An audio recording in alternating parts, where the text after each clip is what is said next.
ইস্পাহানি মির্জাপুর জিরাওয়ারে স্বাগত জানাচ্ছি। আমি তৌহিদ শান্ত। আজকে অর্থাৎ আমরা আজকের দিনে পড়ে গিয়েছি। আজকে এই রাত শেষ হলে ভোরের পরে ভোর পার হয়ে সকাল 7:30টায় প্রচার প্রচারণা শেষ হয়ে যাচ্ছে। এই 7:30টার পরে আর প্রচার প্রচারণা চালানো যাবে না। তো আপনাদের আজকের বিষয় হলো কেমন হলো প্রচার প্রচারণা। আমাদের সঙ্গে রয়েছেন অতীশ দীপঙ্কর বিশ্ববিদ্যালয় ট্রাস্টের চেয়ারম্যান এবং মানবাধিকার কর্মী শিক্ষাবিদ শামসুল আলম লিটন, আপনাকে স্বাগত জানাচ্ছি, এবং জাতীয় নাগরিক পার্টির যুগ্ম সদস্য সচিব জয়নাল আবেদিন শিশির, আপনাকে স্বাগত জানাচ্ছি। আমরা শিরোনাম দেখে আসবো দর্শক, শিরোনাম দেখে আলোচনা শুরু করব। অর্থনৈতিক সক্ষমতা ছাড়া কিছুই টেকসই হবে না, বিটিভির নির্বাচনী বক্তব্যে তারেক রহমান। জনগণের রাজনৈতিক এবং অর্থনৈতিক ক্ষমতা নিশ্চিত করা না গেলে দেশের ডেমোক্রেসি, ডেভেলপমেন্ট কিংবা ডিসেন্ট্রালাইজেশন কোনো কিছুরই টেকসই হবে না। একটি দল পরিবর্তনের বিরুদ্ধে বললেন জামায়াতের আমির। দেশের মানুষ পরিবর্তন চায়, কিন্তু একটি মহল পরিবর্তনের বিরোধী। কারণ পরিবর্তন হলেই তাদের অপকর্মের পথ বন্ধ হবে, মানুষের অধিকার কেড়ে নেওয়ার সুযোগ থাকবে না। রাত পোহালেই শেষ হবে নির্বাচনী প্রচারণা। সরগরম ভোটের মাঠ, ভোটারদের মন জয়ের চেষ্টা প্রার্থীদের, ভোট কেন্দ্র দখলের চেষ্টা প্রতিহতের হুঁশিয়ারি নাহিদের।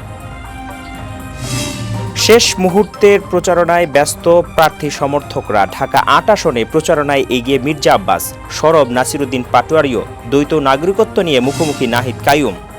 নির্বাচন সুষ্ঠু ও উৎসবমুখর হবে জানালেন প্রধান উপদেষ্টার প্রেস সচিব। ভোট কেন্দ্রে মোবাইল ব্যবহারে বাধা নেই জানালো ইসি। এবং নির্বাচন ঘিরে সারা দেশে সতর্ক অবস্থানে আইনশৃঙ্খলা রক্ষাকারী বাহিনী। রাজধানীর ৩৭ কেন্দ্র ঝুঁকিপূর্ণ জানালেন ডিএমপি কমিশনার।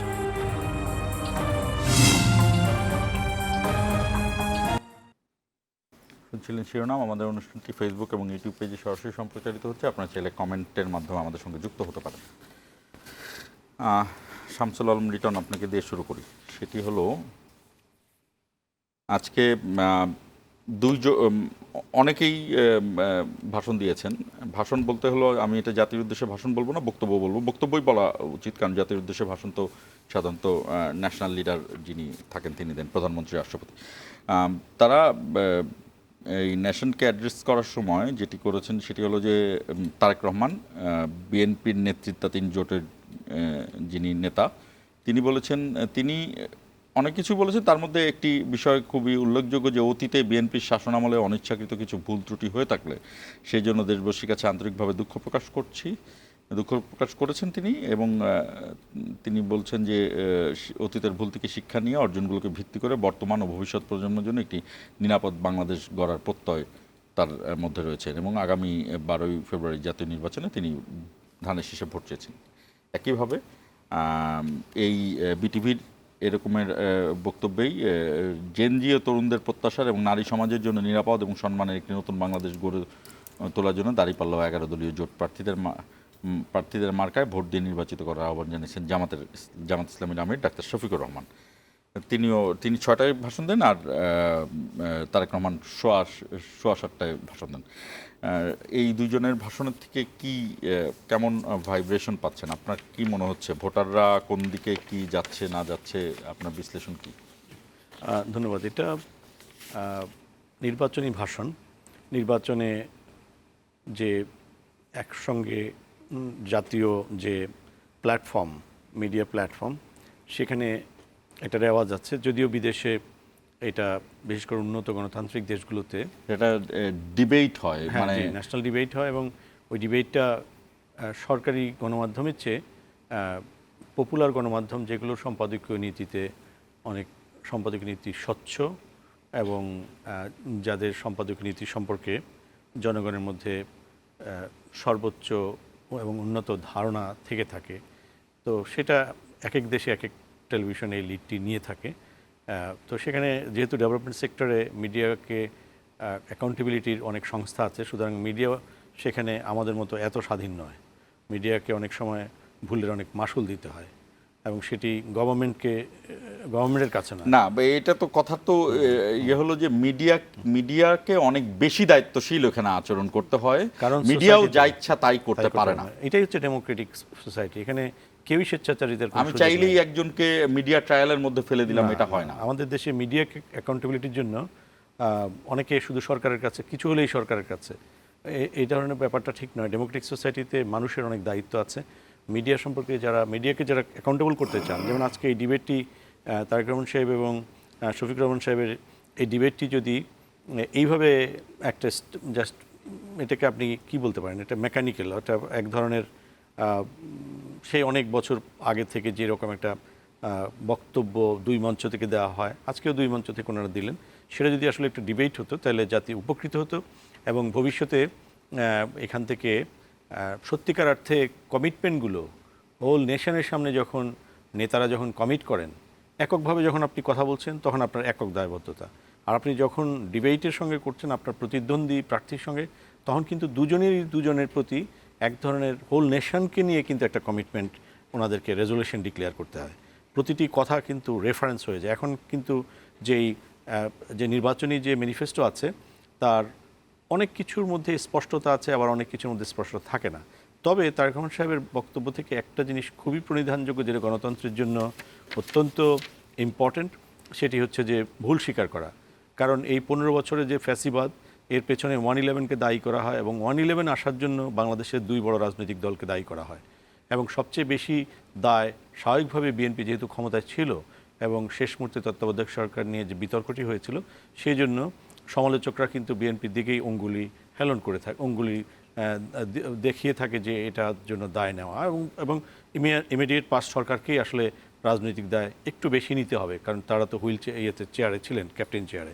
তো যাই হোক, পরবর্তীতে 111 কী হলো সেটা আমরা সবই জানি। আজকে উনি যে ভুল স্বীকার করলেন আগের সরকারের সময়, বিশেষ করে যে র্যাব আইন শৃঙ্খলা পরিস্থিতির জন্য করেছিলেন, সেই র্যাব কিন্তু এতটাই জনপ্রিয়তা লাভ করেছিল, যদিও এর মধ্যে কিছু ক্রিটিসিজমও ছিল মানবাধিকার গ্রুপগুলোর কাছ থেকে, কিন্তু পাবলিকলি কিন্তু এটা ব্যাপারটা ছিল সম্পূর্ণ অন্যরকম। কারণ যেখানে বাচ্চারা ঈদের সময় র্যাবের পোশাক কেনার জন্য বাবা মার কাছে আবদার করতো এবং দোকানে দোকানে র্যাবের পোশাক বিক্রি হতো, অর্থাৎ র্যাব ওই পর্যায়ে চলে গেছে। সন্ত্রাসে মানুষের যখন নাবিশ্বাস, তখন 2001-এ বিএনপির কমিটমেন্ট ছিল সন্ত্রাস এবং দুর্নীতির ক্ষেত্রে দুর্নীতি দমন কমিশন ইত্যাদি করেছেন, দুর্নীতি কতটুকু কমাতে পেরেছেন, বাড়াতে পেরেছেন, সেটা আমরা পরবর্তীতে সমালোচনার মধ্যে দেখেছি।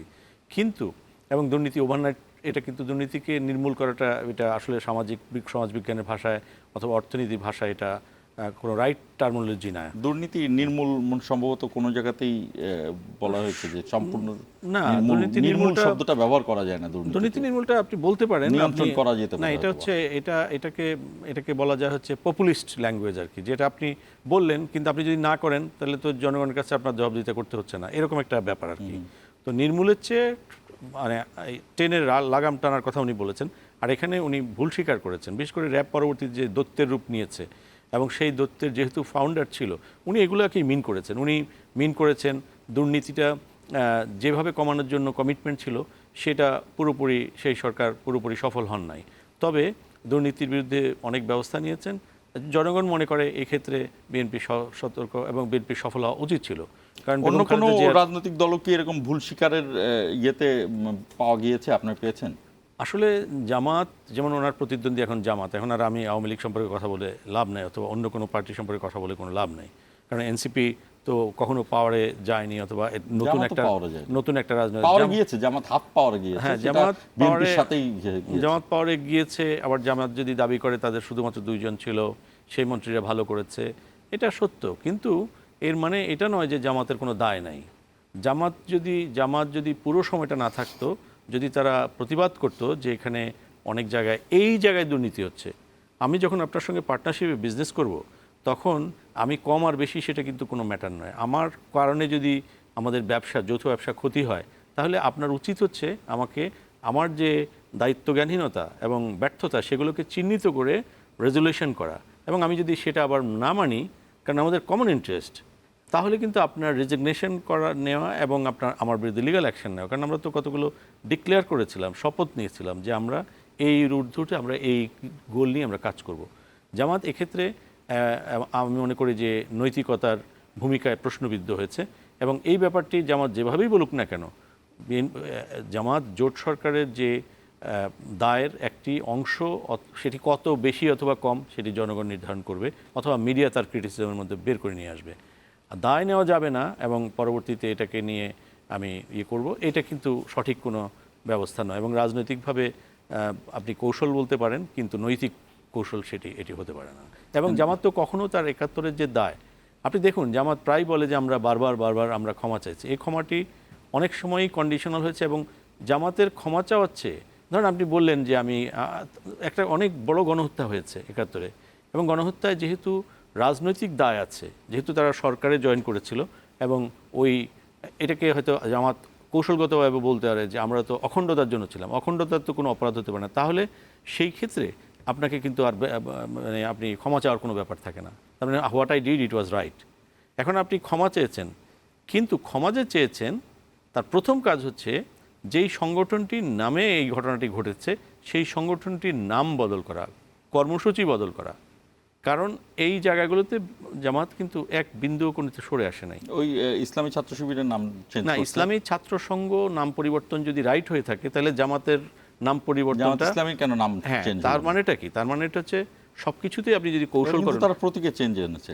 হ্যাঁ, না, প্রতীকে চেঞ্জ এনে আরেকটা ঘটনা ঘটিয়েছে। এটা নিয়ে যখন সমালোচনা শুরু হলো, জামাতের সমালোচকরা বিশেষ করে রাজনৈতিক প্রতিপক্ষ যখন বলা শুরু করলো যে তারা আরবি যে হরফগুলো ছিল আল্লাহু আকবর ইত্যাদি নিচে, আমি সঠিক আরবিটা জানি না সেখানে কি লেখা ছিল, সেটা সেই প্রতীক, সেই যে লোগোটা পরিবর্তন করে একটা ক্রুশের মতো একটা লোগো করলো। কারণ জামাত ইদানিং অনেক মডার্ন একটা পার্টি হয়ে গেছে, কারণ তারা ওয়াশিংটনের সঙ্গে একটা আন্ডারস্ট্যান্ডিংয়ের মধ্যে এসে তারা বলছে আমরা কিন্তু শরিয়া আইন টাইন করছি না, আমরা এখন আর শরিয়া আইন টাইন না, আমরা কিন্তু প্রচলিত ব্যবস্থা। তো প্রচলিত ব্যবস্থার মধ্যে ইসলাম পূর্ণাঙ্গ জীবনবিধান, এবং ইসলামের মধ্যে ইসলামী আইন। আমি একজন সলিসিটর, আমি একজন ব্রিটেনে আমি সলিসিটর এবং প্র্যাকটিস করি। আমি মনে করি যে নাম যদি ইসলামী হয় তাহলে আমি শরিয়া আইন করবো না। এটা হচ্ছে পুরোপুরি একটা, আমরা ইসলামী ভাষায় যেটা বলি, একটা হচ্ছে ঈমান, আর একটা হচ্ছে যে আমি বেঈমান শব্দটা বলবো না, মুনাফিকও বলবো না, কি বলবো আমি জানি না। এটা হচ্ছে একটা সহজ শব্দ আছে, দ্বিচারিতা, হিপোক্রেসি, এটা দ্বিচারিতা।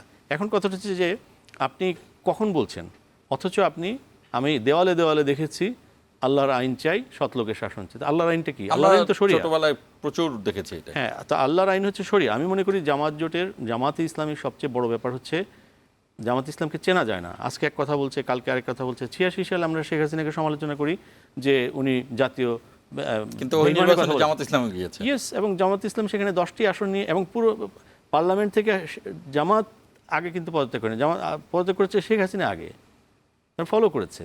96 সালে কি হলো, 2 বছর জামাতের বিরুদ্ধে গণ আদালত করা হলো, বাংলাদেশের প্রচলিত বিধি ব্যবস্থা সংবিধানকে বৃদ্ধা বলে দেখে। আওয়ামী লীগের নেতৃত্বে সেই আন্দোলন শেষ হওয়ার আগেই পার্লামেন্টে জামাত আর আওয়ামী লীগ সব একসঙ্গে বসে গেল।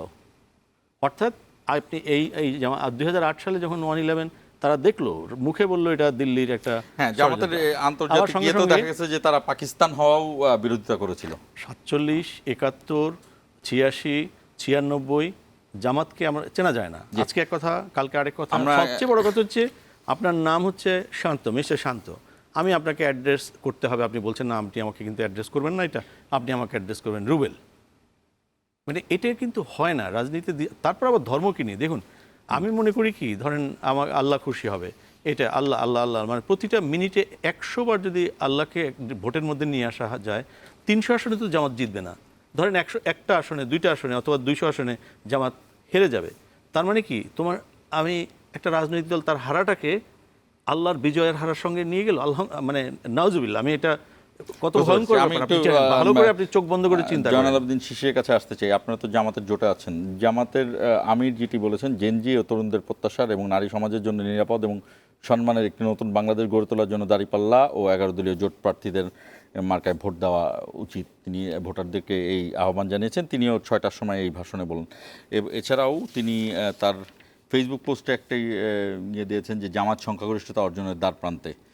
তার ফেসবুক পোস্টে এই ইয়েটা দেওয়া আছে। আপনার কি অবস্থা? আপনাদের তো এই জোট এবং জোটের জায়গা থেকে অবশ্যই তিনিই শীর্ষ নেতা এখন, ঠিক নির্বাচনী জোটের নির্বাচনী সমঝোতা বলেন, যেটাই বলেন, এখন আপনারা কিন্তু ডাক্তার শফিকুর রহমানের নেতৃত্বেই এগোচ্ছেন আর কি। আলাদা আলাদা দলে আছেন কিন্তু এগোচ্ছেন। কি অবস্থা দেখছেন আপনাদের ভোটের? ধন্যবাদ শান্ত ভাই আপনাকে, আমার সহ-আলোচক লিটন ভাইকে। দেখেন, জামাতের আমির যে জিনিসটি বললেন যে আমরা বিজয়ের দ্বার প্রান্তে, ইনশাল্লাহ আসলে আমরা বিজয়ের দ্বার প্রান্তে, আমরা বিজয় সুবাস পাচ্ছি, সুঘ্রাণ পাচ্ছি। বিভিন্ন জরিপ, মাঠের উপস্থিতি, নেতাকর্মীদের উৎফুল্লতা গণমানুষের স্বতঃস্ফূর্ততা সব কিছু মিলিয়ে আমরা মনে করছি যে যেই কোনো বিপ্লবের পরে যে বিপ্লবীরা আসলে যে একটা ম্যান্ডেট পায় এর ঘটনা ঘটে। দেখেন, আপনি যদি দেখেন 69-এর গণ অভ্যুত্থানের পরে কিন্তু আওয়ামী লীগ ক্ষমতা এসেছে, 90-এর গণ অভ্যুত্থানের পরে বিএনপি ক্ষমতা এসেছে, এবারে গণ অভ্যুত্থান যেটা হয়েছে 24-এর যে জুলাই গণ অভ্যুত্থান, আশা করি বিপ্লবীর এই ক্ষমতা আসবে ইনশাআল্লাহ। এটা হচ্ছে গণ অভ্যুত্থানের এখানে চিরাচরিত যে ঘটনাগুলো ঘটেছে প্রিভিয়াস। আর যে জিনিসটা হচ্ছে আমি বলি, অনেক কিছু তো অনেক উনি বলেছেন, আসলে বিএনপিকে এখন মানুষে ভোট দেওয়ার মৌলিক কোনো কারণ নাই। বাংলাদেশে বিএনপিকে ক্ষমতায় আনার বা ভোট দেওয়ার মৌলিক কারণ যেগুলো ছিল তার মধ্যে দুটো মৌলিক কারণ ছিল। একটা হচ্ছে আওয়ামী লীগের অপশাসনের বিরোধিতা, আর একটা হচ্ছে ভারত বিরোধিতা। ভারতের যে এখানে হিজিমনি, মানে যত ধরনের হিজিমনি আছে সেগুলো আপনি দেখবেন। এখন আওয়ামী লীগকে পুনর্বাসন করছে কিন্তু বিএনপি, আর ভারত তোষণ করছে কিন্তু হচ্ছে বিএনপি। তাহলে এই দুটো মৌলিক কারণ আর নাই, যে কারণে বিএনপি ভোট পেতেন। এখন বিএনপির ভোটাররা বিএনপিকে আসলে সেই জন্য আর ভোট দিচ্ছে না। বিভিন্ন জরিপে চলে আসছে, কোনো জরিপে আসছে ঢাকা শহরের এই 32% বিএনপির পুরাতন ভোটাররা এখন 11 দলীয় জোটের পক্ষে, জামাতের পক্ষে চলে আসছে। এটা কেন আসছে? বিএনপিতে যখনই আওয়ামী লীগের পুনর্বাসন হচ্ছে, বিএনপির ভারত বিরোধী এবং বাংলাদেশপন্থী ভোটাররা বিএনপি ত্যাগ করছে এবং তারা বিশ্বাস করছে এই বিএনপি এখন ভারত তোষণ করছে। তাহলে এই যে মৌলিক কারণ, আমরা আশা করছি আগামী দুদিনের মধ্যে 50% বিএনপির পুরাতন ভোটাররা বিএনপিকে ত্যাগ করবে। এবং এটা কেন মনে হচ্ছে আপনার কাছে? কারণ হচ্ছে তাদের যে রাজনীতিটা, আমি এখানে ভারতের শোষণ দমন পীড়নের বিরুদ্ধে একটা রাজনৈতিক এজেন্সিকে তারা পছন্দ করে। তারা মানে বিএনপির কাছে দাসত্ব দেয়নি। তারা একসময় মুসলিম লীগকে ভোট দিতেন, তারপরে তারা এখন বিএনপিকে বেছে নিয়ে নিলেন। কিন্তু বিএনপি যদি এখন আওয়ামী লীগ হয়ে যায়, তারা তো আসলে বিএনপিকে ভোট দিবে না। বিএনপি আওয়ামী লীগ হয়ে গিয়েছে, এটার হ্যাঁ, আমি এটা বিএনপি আওয়ামী লীগ হয়ে গেছে। আপনি যদি এই জায়গাটা তাহলে আমি আগে ব্যাখ্যা করি। আপনি যে আওয়ামী লীগের ভয় পাচ্ছিলেন যে একটা আওয়ামী লীগ আবার ফিরে আসবে, আসলে আওয়ামী লীগ কিন্তু ফিরে এসেছে। আপনি দেখেন তারেক রহমানের সাহেবের বক্তব্যে উনি স্পষ্ট করেছেন শেখ হাসিনার ছেলেমেয়েরা রাজনীতি চাইলে করতে পারে দেশের জনগণের, কিন্তু ওনাকে স্মরণ রাখা উচিত 1400 যে ছাত্র জনতা জীবন দিল, এই সিদ্ধান্তটা আসলে ওই জেনারেশনের, এটা তারেক রহমানের না। ওনার যে ঘোষিত আন্দোলন, এক দফা আন্দোলন এবং অসহযোগ আন্দোলন, ওই আন্দোলনে কিন্তু সরকার পতন হয়নি। আমরা বলি ওই আন্দোলনটা এখনও চলমান, এটা প্রত্যাহারও করা হয়নি। যে শেখ হাসিনা যে আমি এবং ডামি ইলেকশনটা করলো, তার আগে যে উনি ঘোষণাটা দিল। এখন আসেন, বিএনপির কাছে জনগণ যে প্রত্যাশাটা করেছিল যে বিএনপি এখন যে জিনিসটা বলে, বিএনপি যদি মানুষ ভোট দিবে কি জন্য? সুশাসনের জন্য। বিএনপি তো সুশাসন দিতে পারবে না। ওই যে কথাটা বললেন যে শেখ হাসিনার সন্তানের কথা, ওইখানে তো উনি মনে হয় এটাও বলেছেন যে তাদের যদি কোনো অপরাধ না থাকে, এই যে গণহত্যার সাথে জড়িত না হন, তাহলে এই যে এখানে যদি শব্দটা বলে উনি প্রচন্ড একটা অন্যায় শব্দ, মানে আপত্তিমূলক শব্দ এখানে ব্যবহার করেছেন। শেখ হাসিনার সন্তানদের অপরাধ নাই মানে? বাংলাদেশ থেকে 334 বিলিয়ন টাকা লুটপাট করছে কারা? শেখ হাসিনা, তার পরিবার, তার ছেলেমেয়েরা সবাই। তাহলে তাদের অপরাধ থাকবে না কেন? উনি কি ভিন দেশে মানে ভিন গ্রহের কোনো লোক? তুমি জানে না অপরাধ আছে না নাই? উনি অবশ্যই জানেন।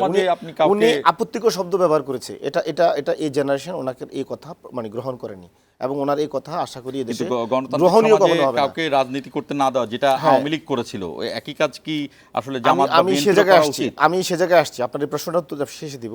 দেখেন, বিএনপিকে মানুষ সুশাসনের জন্য ভোট দিবে না, কারণ সুশাসনের অন্তরায় হচ্ছে এখন বিএনপি। এই দলটি দলীয় কোন দলে অভ্যন্তরীণ দুর্নীতি, চাঁদাবাজি, দখল, টেন্ডার নিয়ে কোন দলে 234 জন নেতাকর্মী একে অপরকে খুন করেছে। টিআইবির রিপোর্ট অনুযায়ী বিএনপি বাংলাদেশে যত সহিংসতা এবং মব হয়েছে তার 91% বিএনপি করেছে, 7% আওয়ামী লীগ, আমাদের জাতীয় নাগরিক পার্টি 1% বা কম। আমরা দোষ স্বীকার করছি, 1% হওয়াটা এটা অন্যায় হয়েছে, এটা না হওয়া উচিত হয়নি আমাদের কাছে। তারপরে আপনি যদি দেখেন স্বনির্ভরতা, বিএনপি যেটা মানুষকে বলে দেয় মানুষের ভাগ্য পরিবর্তন করবে। আমি আপনাকে এখানে একটা গল্প বলি, বড় ধরনের গল্প। দেখেন, একটা রুটি 4 ভাগ করা ছিল, আওয়ামী লীগ 3 ভাগ খেয়ে ফেলছে, আর একটা ভাগ রুটি আছে। এখন আওয়ামী লীগের যে 3 ভাগ যারা খাইছে তারা হচ্ছে 334 বিলিয়ন টাকা পাচার করেছে। এখন আর 1 ভাগ রুটি আছে, এই ভাগ রুটিটা যদি খেয়ে ফেলে দেশটা কলাপস করবে। বিএনপি কি করলো? ওই 1 ভাগ রুটির দিকেও তার নজর পড়লো। সে 41 জন ঋণ খেলাপিকে সে মনোনয়ন দিল। যে ঋণ খেলাপিরা যখন সে ক্ষমতাহীন ছিল, দুর্বল ছিল, ওই ফ্যাসিস্ট আমলও শেখ হাসিনার সময় সে ঋণ পরিশোধ করে নাই, সে যদি ক্ষমতায় আসে, আল্লাহ না করুক বিএনপি যদি ভুলেও ক্ষমতায় চলে আসে, তাহলে কি আপনি মনে করেন এই 41 জন ঋণ খেলাপি ব্যাংক ডাকাত, যারা ব্যাংক ডাকাত প্রাইভেট সেক্টরের ঋণ নিয়ে আমাদেরকে পথে বসিয়ে দিয়েছে, তারা কি আসলে ঋণ পরিশোধ করবে? ওই এক ভাগ রুটি তারা এটাও খেয়ে ফেলার জন্য এই ধরনের চোরদেরকে, যারা প্রশিক্ষিত চোর এবং কিভাবে চুরি করতে হয় তারা জানে, কিভাবে ঋণ খেয়ে ফেলতে হয় তারা এটা জানে, তাদেরকে বিএনপি মনোনয়ন দিল। তার মানে কি বিএনপি আসলে দেশ তো সুশাসন বা স্বনির্ভর হবেই না, বরং বিএনপি আসলে আরও বেশি ঋণ খেলাপি বাড়বে, দেশ আরও বেশি ঋণ খেলাপির দিকে যাবে এবং বাংলাদেশে দেশি এবং বৈদেশিক ঋণের দায়ে সরকার আরও বেশি নুজু হয়ে যাবে এখানে। সুতরাং বিএনপির কাছে আমরা সামনে যে মানে স্বনির্ভর বাংলাদেশ বা আপনি ইনফ্লেশন কমানোর যে বাংলাদেশ চিন্তা করছেন, দ্রব্যমূল্যের দাম কমে যাবে, ইনফ্লেশন কমে যাবে, এটা সম্ভব না, কারণ তার দলীয় স্ট্রাকচারে সে অলরেডি ঋণ খেলাপিদেরকে পুনর্বাসন করেছে। এবার আসেন আমরা যে বিএনপিকে মানে বলি যে উনি যেটা বললেন যে গণমাধ্যমের আচরণ, আসলে দেখেন তারেক রহমানকে একটি ডিবেটের আয়োজন করেছিলেন আমাদের 11 দলীয় জোটের নেতা, তারেক রহমান এটা অপোজ করলেন। এতে বোঝা গেল যে আসলে বাংলাদেশের উনি জনগণকে আসলে উনি অপোজ করলেন। আপনি একটি মানে উন্নত রুচিশীল একটি দেশে দীর্ঘ 17 বছর ছিলেন, আপনার দেখে আসার কথা, এখানে পার্লামেন্টের ডিবেট হয়, প্রেসিডেন্সিয়াল ডিবেট হয়, আরও বিভিন্ন পলিসি ডায়ালগ ডিবেট হয়। আপনি এই সময় জাতি আপনার থেকে তো অনেক কিছু শিখতে পারতো, জানতে পারতো, আপনাকে আরও বেশি বুঝতে পারতো, কম্প্যারিজন করতে পারতো, জামাত কোন জায়গায় বা 11 দল কোন জায়গায় খারাপ করছে, আপনারা কোন জায়গায় ভালো করছেন, এমনও তো হতে পারতো আপনি ডিবেটে ভালোও করতে পারতেন। কেন আপনি ভয় পেলেন কেন? এটা তো ঠিক না। ডিবেটে কি উনি বলেছেন যে ভয় পাওয়ার জন্য? উনি তো ভয়ই পাইছেন, এটা ভয় না পাইলে তো উনি ওয়েলকাম করতো। উনি তো অনেক কথা বলছেন। আমি শান্ত ভাই দেখেন, উনি বাংলাদেশের সব বিষয় নিয়ে কথা বলেছেন, উনি ছোটো ছোটো অনেক বিষয় নিয়ে কথা বলেছেন, আলুর দাম, পেঁয়াজের দাম, রসুনের দাম এগুলো বাড়লো না কমলো এগুলো নিয়ে উনি কথা বলেছেন, এবং উনি দলের নেতাকর্মীদের নিয়ে কথা বলেছেন। অপোজিশনকে উনি প্রথম অ্যাটাক করেছেন গুপ্ত বলে, মুনাফেক বলে, জালেম বলে, এবং শিরকি বেদায়েত এদের কারণে দেশে ভূমিকম্প হয়, এ ধরনের বিভিন্ন পলিটিক্যাল রেটরিক উনি দিয়েছেন। কিন্তু উনি দেখবেন আওয়ামী লীগ নিষিদ্ধের ব্যাপারে উনি সরাসরি এক বাক্য বলেন নাই। উনি জুলাই যে মানে আমরা যে জুলাইকে ধারণ করি, এই জুলাই গণ ভোটের পক্ষে উনি একদিন মাত্র, তাও আমাদের চাপে পড়ে উনি হ্যাঁ বলেছেন। আজকের ভাষণে তো বলেন। আমি সেটাই বলছি। আরেকটা মজার বিষয় হচ্ছে উনি মুখ দিয়ে বলছেন উনি গণভোটে হ্যাঁ এবং জুলাই সনদের পক্ষে, কিন্তু প্রায়োগিকভাবে উনি যে নোট অফ ডিসেন্ট দিয়েছেন উচ্চ কক্ষের ব্যাপারে, আসলে প্রায়োগিকভাবে সে হচ্ছে নায়ের পক্ষে, এবং তার তৃণমূল এখনও পর্যন্ত হায়ের পক্ষে সেভাবে ক্যাম্পেইন করছে না। আমরা আতঙ্কিত হচ্ছি তাদের এই দ্বিমুখী আচরণের কারণে। আসলে কি তারা হায়ের পক্ষে কিনা? আমি জানি না, এটা আমরা একটা বিরতিতে যাব। লিটন ভাইয়ের কাছে আমার প্রশ্ন থাকবে যে এই যে কথাটা জয়নুল আবেদিন শিশির বলেছেন যে বিএনপির তৃণমূলে নায়ের পক্ষে ক্যাম্পেইন না, হায়ের পক্ষে ক্যাম্পেইন দেখা যাচ্ছে না। তারা তো নায়ের পক্ষে ক্যাম্পেইন চালাচ্ছে কি নাকি না? ওনারা তো নায়ের পক্ষে এখনো অনেকে অনেক ক্যাম্পেইন চালাচ্ছে, কিন্তু এখনো দলীয়ভাবে চালাচ্ছে। কিন্তু সোশ্যাল তারা হায়ের মিডিয়াগুলো আসছে, পক্ষেই। সোশ্যাল মিডিয়া আপনি দেখছেন, আমিও দেখছি। আচ্ছা, আমরা আরেকটা জিনিস জয়নুল আবেদিন শিশির এবং শামসুল আলম লিটন আপনার কাছেও বলতে চাই যে আজকে কিন্তু নাহিদের বিরুদ্ধে, নাহিদ ইসলাম এনসিপি আপনাদের দলের আহ্বায়ক প্রধান, তিনি তার বিরুদ্ধে হাইকোর্টে ঢাকা ইসলামের প্রার্থিতা চেয়ে ঢাকা 11 আসনের জাতীয় পার্টির প্রার্থী শামীম আহমেদ একটা রিট করেছেন যে নাহিদ ইসলাম 2025 সালে 20 এপ্রিল ক্যারিবিয়ান দ্বীপরাষ্ট্র ডোমিনিকার নাগরিকত্ব নেন। নাহিদ ইসলামের আগে ঢাকা 11 কাইয়ুম যিনি প্রার্থী ডক্টর কাইয়ুম, তার বিরুদ্ধে অভিযোগ আনেন যে তিনি ভানুয়াতুর নাগরিকত্ব নিয়েছিলেন। একই তো অপরাধ নাহিদ ইসলামও করেছেন। এই ব্যাপারে নিশ্চয়ই কোনো বক্তব্য আছে। দর্শক, আমরা ফিরছি 1 মিনিট পরে, আমাদের সঙ্গেই থাকুন।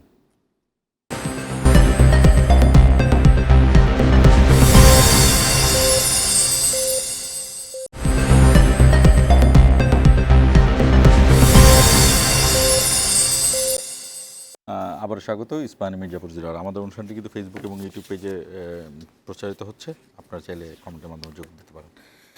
আমি শামসুল আলম লিটন আপনার কাছে আসতে চাই যে কথাগুলো জয়নুল আবেদিন শিশির বললো সেটা নিয়ে আপনার যদি বক্তব্য থাকে আপনি খণ্ডন করতে পারেন, এবং একই সঙ্গে আমি আরেকটি তথ্য দিই, সেটি হলো যে নির্বাচনে পক্ষপাতিত্ব হলে হাসিনা কমিশনের চেয়েও, হাসিনা কমিশন বলতে হলো যে আগেকার নির্বাচন কমিশনগুলোর কথা বলা হচ্ছে, কেউ পরিণত ভয়াবহ হবে, এটা নাহিদ ইসলাম নির্বাচন কমিশনকে উদ্দেশ্য করে বলছেন। এবং একই সাথে নাহিদ ইসলামের বিরুদ্ধে ঢাকা 11 আসনের যে জাতীয় পার্টির প্রার্থী শামীম আহমেদ, তিনি আজকে রিট করেছেন যে নাহিদ ইসলাম ক্যারিবিয়ান দ্বীপ ডোমিনিকার নাগরিকত্ব নিয়েছেন 2025 সালে 20 এপ্রিল। এটা নিয়ে আগামীকালকে এম এ কাইয়ুমেরটাও রিটের সিদ্ধান্ত হবে এবং নাহিদ ইসলামেরটাও আমরা এখন দিবার দিন আগামীকালকে না আজকেই আর কি, আমরা তো আজকে পড়ে গিয়েছি তাকে। জি, আমি প্রথমে বলবো যে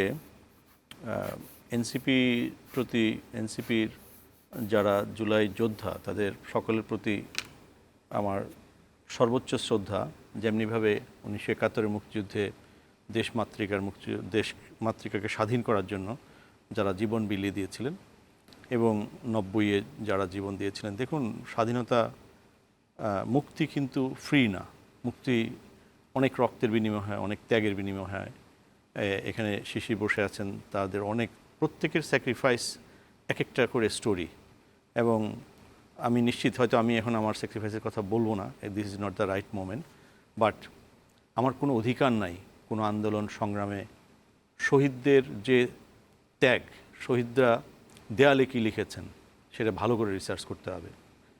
সেই সংস্কারের যে কিছুই হয়নি তার প্রমাণ হচ্ছে পৃথিবীর সবচেয়ে হাস্যকর একটি গণভোট হতে যাচ্ছে।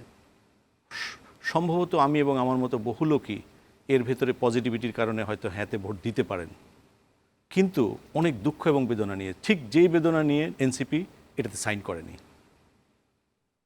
যেই বেদনা নিয়ে আগের রাতে জামাত ইসলাম বলেছে যে এটা তো হলো না, আমরা তো এটাতে সাইন করি নাই, আমরা তো এটাতে সম্মত হই নাই, আলোচনায় তো এটা না, this is not the right document যেটা আমাদের কালকে দেওয়া হবে। পরের দিন এনসিপিকে রেখেই সাইন করতে চলে গেল। যেটা আমি আগে বলছিলাম যে জামাতকে আপনি কখনো চিনবেন না। পাকিস্তানে জামাতের যেখানে জন্ম সেখানেও সে ইসলামাবাদে একরকম, তারপরে পাঞ্জাবে আরেক রকম। ভারতে সম্ভবত না, আমি আপনাকে মওদুদী সাহেবের কথা বলছি। ওনার জন্ম ভারতে, কিন্তু ওনার নাগরিকত্ব, ওনার লেখা, ওনার না জন্ম তো জেতা তেতা, কর্মটা হচ্ছে মুখ্য।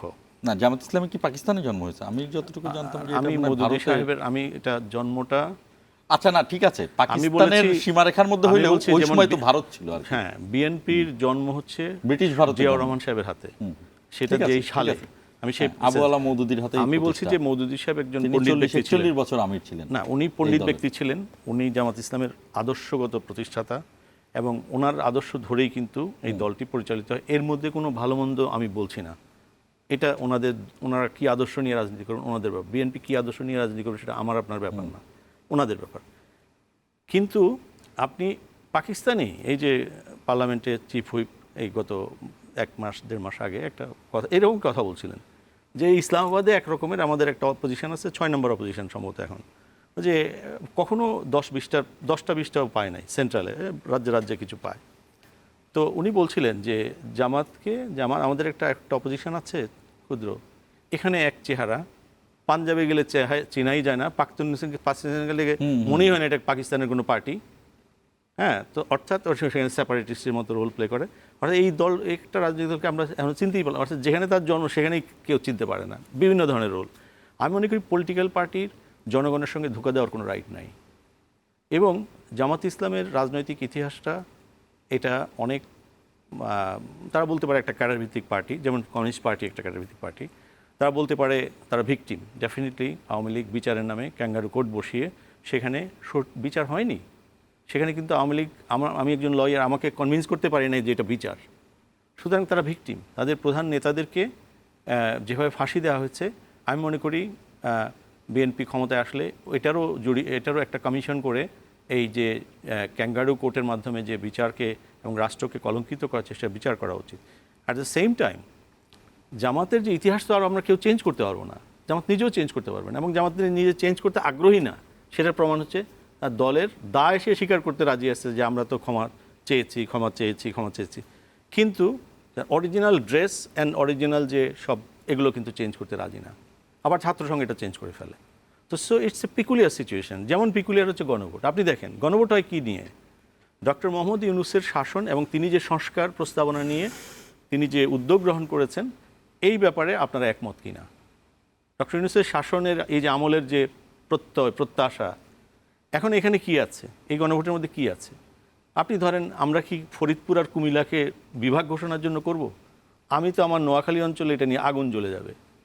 আজকে আমি যদি টেলিভিশনে যদি বলি যে আমি এইটার জন্য আমি হাত দিচ্ছি, এটার জন্য আমি হাত দিচ্ছি, তাহলে আমি তো আমার নোয়াখালী যেতে পারবো না। তো নোয়াখালীর লোকেরা বিপদে পড়ে গেল।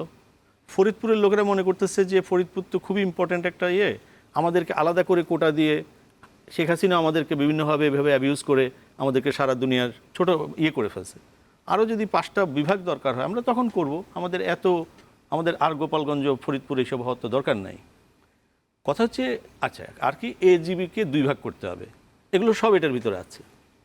এখন কথাটা হচ্ছে যে আপনি আমাকে 5 পদে খাবার খাওয়াইলেন, 2টা খুবই ভালো চমৎকার, 3 নম্বরটা সো আর 4 আর 5 মুখেই দেওয়া যাচ্ছে না, কিন্তু আপনাকে উত্তর দিতে হবে একটা, খাবারটা খেয়েছেন, ইয়েস ভালো না খাবার। আপনি কি এখনো আগের মতো পকেট মারেন? আগের মতো। এইটা আমি আপনাকে বলি, ডক্টর ইউনূস সাহেব স্যারকে আমরা রেসপেক্ট করি, কিন্তু ওনার এই শাসনামলের সবচেয়ে দুর্বল এবং 33 মার্কস দূরে থাকে, এটা 3 মার্কস পাওয়ার মতো এই গণভোটের আমি বিশ্বাস করি এনসিপি যে কথাটা বলেছিল সে কথাটার মধ্যে যুক্তি আছে। কী কারণে উনি হয়তো বলবেন, এখন যাই বলেন না কেন সাইন করেনি। আজকে যে জুলাই সনদের জন্য আরও 1 মাস পরে আলোচনা শেষ করা যেত, কনসোলিডেট করা যেত। আপনি 1000 এই যে আমি আপনাকে লাস্ট কথাটা একটু নাহিদের বিষয়েও না সংস্কার সম্পর্কে, নাহিদ সম্পর্কে একটা কথা বলি, নাহিদের যেটা যদি একটা কোর্ট বিচার করবে এবং ইট ইজ রিয়েলি ডিফিকাল্ট নির্বাচনের 24 ঘন্টা আগে এটা ডিসাইড করা, যাই হোক আমরা সেটার জন্য অপেক্ষা করব। কিন্তু সংস্কার, আমাদের যে সংস্কার দরকার এই রাষ্ট্রের, এটা নিয়ে কাউকে আমি দ্বিমত হতে দেখি নাই, কাউকে না। অর্থাৎ আমি যে সংস্কারগুলো চাচ্ছি আপনাদের দুইজনের কি একই কথা মানতে হবে? আপনাদের তো একটু অ্যাডিশন থাকতে পারে। এখন এই যে ঋণ খেলাপি, আপনি দেখুন ব্যবসায়ীদের সঙ্গে আলোচনা করুন, এবং আমাদের এই অনুষ্ঠানটি যে ব্যবসায়ীরা দেখছেন তাদের বুকে যে কি যন্ত্রণা আপনারা কি জানেন?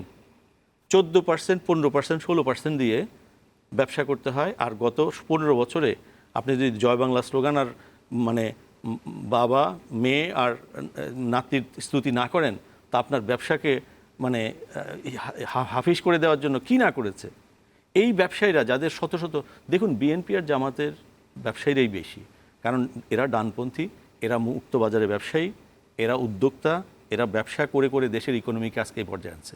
আমাদের দেশের ব্যবসা ছিল 400 কোটি টাকার প্রথম বাজেট, আজকে 4 লক্ষ কোটি টাকা ব্যবসায়ীদের জন্য হচ্ছে। সরকার তো যে রেভিনিউ ব্যবসায়ীদের কাছ থেকে নেয় এটা দিয়ে বেতন দিয়ে দেয়, তো তাহলে এই যে বেতনটা দেয় কোত্থেকে? সরকার কোত্থেকে? সরকার এখন তো সাহায্য নাই।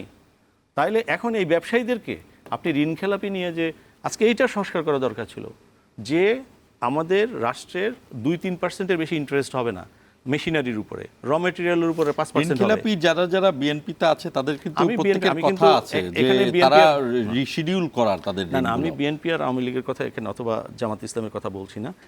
দেখুন জামাতের কোনো প্রার্থীর কি ঋণ খেলাপি নেই?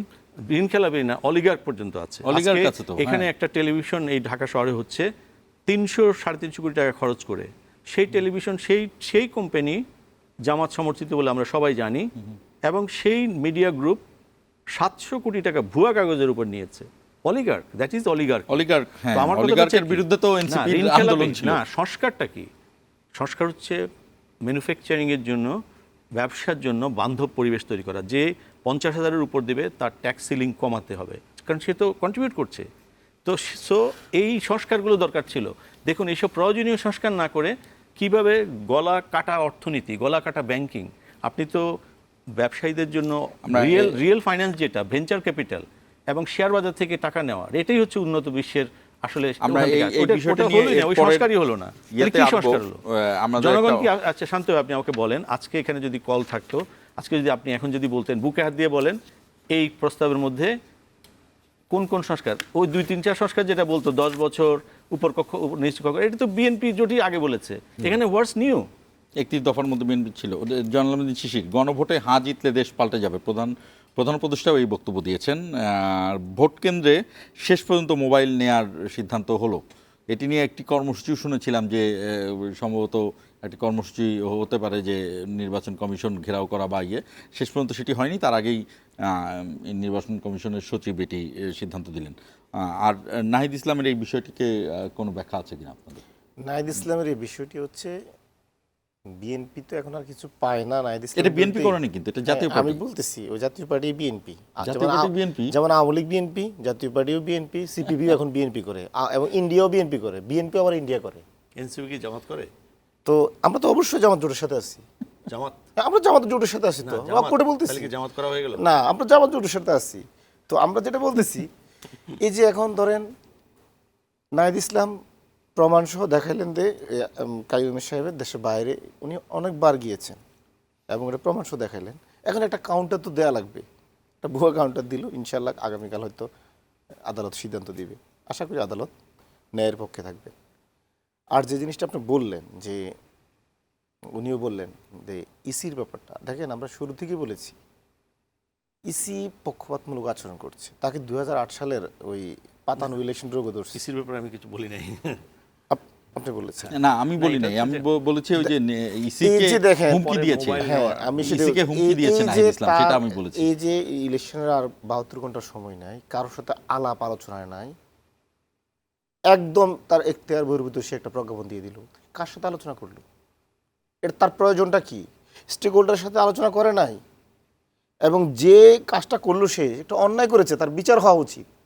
আমরা সারা পৃথিবীকে দেখি যে একটা সার্ভিলেন্সের মধ্যে নিয়ে আসা হয় যাতে চোর চুরি না করতে পারে, সিসি ক্যামেরা দেওয়া হয়। এখন সে ক্যামেরা সরিয়ে ফেলছে সুষ্ঠু নির্বাচনের জন্য, এটা কি সম্ভব কখনো? না, সে আবার সিদ্ধান্ত বদল করে ফেলছে তো। আর দাঁড়ান, সিদ্ধান্ত সে ফেলছে এখন সাংবাদিকের পর্যবেক্ষকের জন্য। আমার কথা হচ্ছে ভোটাররা জায়গা মানে ক্যামেরা নিলে সমস্যা কি? ভোটাররা কি এখানে ক্যামেরা নিলে ইসির কি সমস্যা? মানে ভোটাররা কি এমন জিনিস মানে ভিতর থেকে ছবি তুলতে পারবে না কেন? তার সমস্যাটা মানে ভোটার তো এমন হতে পারে সে একটা সেলফি নিতে পারতো ভোটার সিরিয়াল থেকে। তার এই অধিকারগুলো কেন হরণ করলো? আর কোনো যৌক্তিক কারণ আছে বা এখানে কোনো লাভ আছে? তার ন্যাশনাল কোনো ইন্টারেস্ট আছে এখানে? বরং আমরা শুরু থেকে তাকে সন্দেহ করছিলাম সে বিএনসিসির স্টুডেন্টদেরকে দায়িত্ব থেকে সরিয়ে দিল বিএনপির কথা মতো।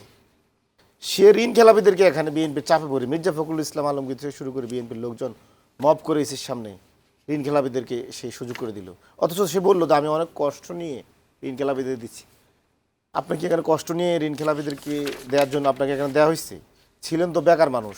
2000 ছাত্র জনতা যদি জীবন না দিত, 10 বছর ধরে তো আপনি বেকারে ছিলেন, যে সিএসসি চাকরিটা পাইছেন, মান সম্মানটাও রাখতে পারলেন না। এখন বিভিন্ন ছুদা ধরতেছে কিভাবে কি করবে না করবে। আমরা একদম স্পষ্ট বলেছি যদি 2008 সালের মতো পাতানো কোনো ইলেকশনের চেষ্টা করে তাহলে আপনি পরিণতি হবে একদম আগের তিন যে মানে সিএসসিদের যে আচরণ হয়েছে তার সাথেও একই আচরণ হবে এবং জনগণ কিন্তু একদম ইসি বরাবর পদযাত্রা করবে তার ভোটাধিকার রক্ষার জন্য। এখন বিএনপি আমাদেরকে যে গল্পটা শোনায়, দেখেন বিএনপি কি বলে আমাদের জামাত ইসলাম এই করছে সেই করছে। ধরুন বিএনপি জামাত ইসলাম সম্বন্ধে যা বলছে আমি মানে এগুলোতে আর যাবো না, স্যার অনেক কিছু বলছেন। তো আমি শুধু বিএনপির কয়েকটা গুণ বলি। দেখেন বিএনপি বাংলাদেশে কি ধরনের কাজ করছে। 1975 সালে আমরা যখন বাকশালের জাহেলিয়াত থেকে মুক্তি পেলাম সেনা জনতার মাধ্যমে, তখন কিন্তু আওয়ামী লীগের সাপোর্ট মোটামুটি ক্লোজ। কি জানি বললেন? বাকশালের জাহেলিয়াত থেকে। আমি তো জানি আইয়ামে জাহিলিয়াত বলতে বাকশালের জাহেলিয়াত থেকে, শেখ মুজিবের বাকশালের জাহেলিয়াত থেকে আমরা যখন সেনা জনতার মাধ্যমে মুক্তি পেলাম তখন আমরা মোটামুটি মানে আমরা একটা স্বস্তি নিঃশ্বাস ফেললাম। যাব কিন্তু আপনি শর্টলি। হ্যাঁ, তখন বিএনপি কি করলো? আওয়ামী লীগের সাপোর্ট ক্লোজ, কিন্তু বিএনপি কি করলো দেখেন 1979 সালে বহুদলীয় গণতন্ত্র নামে সে আওয়ামী লীগকে পুনর্বাসন শুধু করে নাই, 41টি আসন দিয়ে সংসদে তাকে পুনর্বাসন করে। বিএনপি কী করলো? 96-তে ইলেকশনে যাবে, সবাই যাবে, বিএনপি মোটামুটি প্রস্তুতি। কিন্তু বিএনপির লোকজন এত পরিমাণ করাপশন করছে এখন দেখা যায় এর সাথে সবগুলোর মানে অযোগ্য ঘোষণা করে দিচ্ছে। তখন সেই ইলেকশন বয়কটের একটা সুতা ধরল 86-তে। এবার আসেন 96-তে একটা যে আপনার আপনি দেখেন আপনার 96-তে তত্ত্বাবধায়ক একটা স্যাটেল ইস্যু বিএনপি একটা একতরফা ইলেকশন করলো, শেখ হাসিনা হইতে চাইলো। 2006 সালে বিচারপতিদের বয়স 65 থেকে 67 করে সে বাংলাদেশে একটা 111 নিয়ে আসলো এবং এই 111-এর কারণে 17 বছর সে নিপীড়িত হলো এবং জনগণকেও ডুবাইলো। 2024 সালে আমরা আওয়ামী লীগের চাপটা ক্লোজ করছি, এখন সে আবার আওয়ামী লীগকে পুনর্বাসন করতে চায়। সে আরেকটা অন্যায় করছে। 2018 সালে মধ্যরাতের ভোটে আওয়ামী লীগ ভোট ডাকাতি করেছে, জনগণের ভোটাধিকার হরণ করেছে। দেশের জনগণ বিএনপি ডাকে সাড়া দিল, যায় নাই, এই নির্বাচনকে মানে নাই।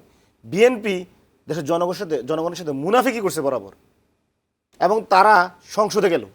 ওই সংসদে যাওয়ার কারণে আরও 5টা বছর আমাদের কষ্ট করা লাগলো। আর যদি আপনারা যদি বলি যে 1981 সালে ওই সময় সংসদে না বিএনপির গেলে কি হতো? নির্বাচিত রাষ্ট্রপতি 7টার থেকে ক্ষমতা নিয়ে তাদের এই অযোগ্যতা এবং অপদার্থতার কারণে 7টার থেকে এরশাদ ক্ষমতা নিয়ে যে 9টা বছর আমাদের ভোগান্তিতে ফেলাইলো, বুঝতে পেরেছি। এই যে জনভোগান্তি কার জন্য হয়েছে, আমরা- এবং 111-এর পরও যে বিরতিতে 17 বছর যেতে ভোগান্তি, এই ভোগান্তি বিএনপির জন্য। আমরা একটা বিরতিতে আমরা আসলে বিএনপির বাংলাদেশে কোনো ভালো কোনো গুণ দেখতেছি না। ক্ষমতা আনলে এটা দায়িত্ব পালন করতে পারে না, আর বিরোধী দল থাকলে সে মানে ওই জায়গাতে বিরোধী দল ভূমিকা পালন করতে পারে না, নিজেও ডোবে জনগণকে ডুবায়। এখন আবার আওয়ামী লীগে পুনর্বাসন করে আরেকটা বড় ধরনের ভোগান্তিতে আমাদের ফেলতে যাচ্ছে। আমরা সচেতন, তার এই ভোগান্তি সে পড়ুক, আমরা জনগণ আর বিএনপির কোনো কথাই এবং তার কাজে আমরা বিশ্বাস করি না, কারণ বিএনপি মানিয়েছে এখন জনদুর্ভোগ তৈরি করে। আমরা ছোট্ট একটি বিরতিতে যেতে চাই, তার আগে বলে গেলাম ডিজিএফআই এর অফিসে আলাদা কক্ষে কার্যক্রম চালাতো সাবেক সেনা প্রধানের এই বক্তব্য নিয়ে আমরা একটু আলোচনা করব। বাংলাদেশি পণ্যের উপর আরও শুল্ক কমালো যুক্তরাষ্ট্র, এইটা নিয়ে আমরা পরের ধাপে আলোচনা করব।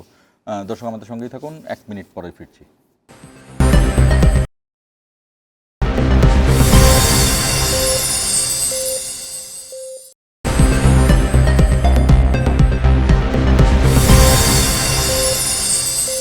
আবার স্বাগত ইস্পাহানি মির্জাপুর জিরো আওয়ারে।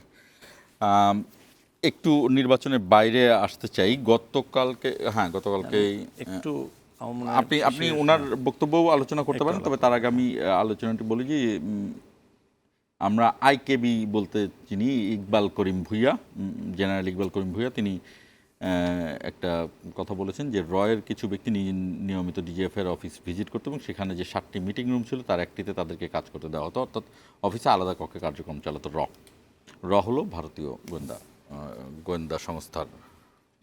জি, এটি নিয়ে আলোচনা থাকবে। তার আগে আপনি বক্তব্যে আইকেবির যে সুবচন, মানে আইসিটিতে মাঝে মাঝে আমি যাই, কারণ আমার সন্তানদের হত্যার বিচার দেখার জন্য যাই, ঘাতকদের চেহারাগুলো দেখি এবং আমি ভাবি যে প্রতিটা শিশুই তো সুন্দর, এদের বাবা মা যদি জানতো এরা জানোয়ার হবে, এই জানোয়ারগুলোর বিভিন্ন বড় বড় তকমা নিয়ে এখন যে আসামির কাঠগড়ায় দাঁড়িয়ে আছে, এবং এদের এক একটা ঘটনা কত রোমহর্ষক, যারা ভাই বোন হারিয়েছে গুমে, খুনে, ওইটাও মনে পড়ে যে পুলিশ অফিসার তার বড় বড় কর্মকর্তাকে বলছিল যে একটি ছেলেকে মারতে কয়টা গুলি লাগে, এবং একই সময় সেই মৃত্যুটা আমরা দেখেছি যে কিভাবে গুলি করা হয়। একই সময় যাত্রাবাড়ি থানার একজন এসআই যখন তার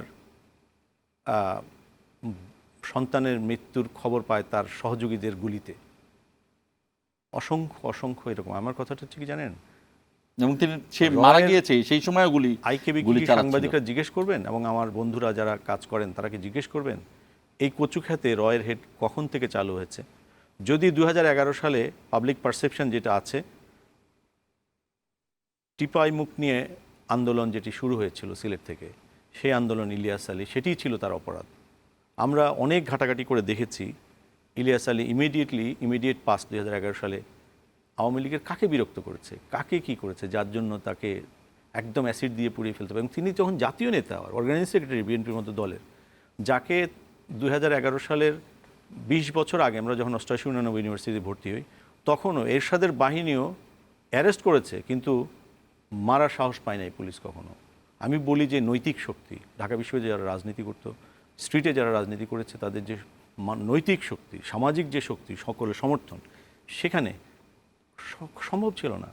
আর সেই ইলিয়াস আলীকে ঢাকা শহরের একটা 5 স্টার হোটেলের সামনে থেকে নিয়ে এখন যেটা মোটামুটি আসছে সব, সেটি হচ্ছে একদম ডাইলট করে ফেলেছে, অথবা পেট কেটে নদীতে ডুবিয়ে দিয়েছে।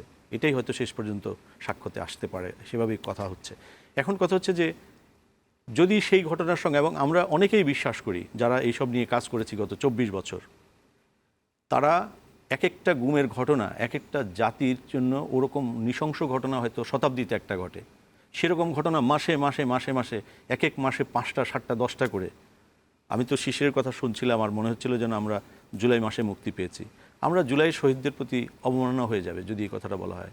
শহীদরা সবাই এক সারিতে, এই শহীদরা 11 সাল থেকে ইলিয়াস আলী আর চৌধুরী আলমের গুমের মধ্য দিয়ে শুরু হয়েছে, এবং টিপাই মুখ ওইটাই ছিল। জনির কথা মনে আছে, খিলগায় তাকে অসংখ্য মানে, এবং এখন যে সতেরোটা গুলি দেওয়া হয়েছিল। আপনার ইয়ের কথা মনে আছে কক্সবাজারের হ্যাঁ কক্সবাজারের যুবলীগ যুবলীগের সে কি অন্যায় করেছে, মানে তার এবং সে যে ক্যাসেটটা, আপনার সুমনের কথা মনে হচ্ছে, তাদের একটা দলকে ধরে নিয়ে শহীদ গিয়েছে। এরা কিন্তু এটা আসলে দল না, শহীদ যখন হয়ে যায় তখন তার স্যাক্রিফাইসটা হয়ে যায় স্যাক্রিফাইস ফর দ্য নেশন। তো এরকম আরও ছাত্রলীগের 2টা ছেলেও গুম হয়েছিল, খুন হয়েছিল। তো আমি বলছি যে এরা কিন্তু তখন এবং দল না। সবশেষ আপনার কাছে ইয়ের কথা মনে আছে কিনা, কিশোর এবং কিশোরের সাথে আমি মোস্তাক হলো একজন সাহিত্যিক ছিলেন। দেখেন এদের স্যাক্রিফাইসটা কি জন্য জানেন? এরা হয়তো আঁকছিল অথবা কথা বলছিল, এরা কি চেয়েছিল, দেশটা যাতে স্বাভাবিক নিয়মে চলে, মানুষ যাতে এই রিপাবলিকের সদস্য হিসাবে এই রিপাবলিককে নিয়ন্ত্রণ করতে পারে, এইটাই তারা আঁকছিল। কি আঁকছিল? দুঃশাসন, চুরি, ডাকাতি, এসব। দুটা লাইন লিখেছিলেন যে ওই একটা কার্টুনের নিচে, আমি চৌনাফিস শরাফত জানি ব্যাংক খাওয়ার ধারা পা। ইয়েস, ব্যাংক খাতা। এই যে আমি কথাটা এর জন্য বলছি, দেখুন যদি কোনো একটা ফ্যাসিবাদ নির্মূলকে একটি নির্দিষ্ট কাঠামোর মধ্যে নিয়ে আসি অথবা একটা রাজনৈতিক ন্যারেটিভের বিরুদ্ধে ঢুকিয়ে ফেলি, আমি আর বিস্তারিত এই ক্ষেত্রে বলবো না, শুধু একটা কথা, শুধু একদম শেষ কথাটা আমি বলি। আমার ভাই শিশির অথবা বন্ধু অথবা ছোট ভাই যে কথাগুলো বলল, জুলাইয়ে তাদের ভূমিকার জন্য আমার সর্বোচ্চ শ্রদ্ধা। কিন্তু বাংলাদেশ আওয়ামী লীগের যে রোগটি স্বাধীনতার পর, সেটিকে, যুদ্ধকে, তারা কিন্তু তাদের 90% নেতাকর্মী দেরাদুনে চলে গিয়েছিল ট্রেনিং নেওয়ার জন্য রয়ের কাছে, এবং ফিরে এসে তারা প্রথমে কলকাতায় তারা তাজউদ্দিন সাহেবকে মারার চেষ্টা করেছে, কারণ তারা যুদ্ধের ব্রিফ এন্ড প্ল্যান নিয়ে এসছে। কিন্তু জনগণ এটা রেসিস্ট করে 11টি সেক্টর এবং 3টি ফোর্সের মাধ্যমে এমন এক জায়গায় নিয়েছে, আর হয়তো মাস 2-3 মধ্যে পাকিস্তানি বাহিনী লেজ তুলে পালাতো। এই বাহিনী এই যে মানে দেরাদুনের ট্রেনিং পাওয়া বাহিনী সেই বাহিনী পরবর্তীতে যুদ্ধকে হাইজ্যাক করে সমস্ত কিছু দখল করে যা করলো সেটা আমরা জানি। মুক্তিযুদ্ধের সেইটা দলের একটা সম্পদে পরিণত হলো। আজকে এনসিপি ঠিক সেই কাজটা করছে।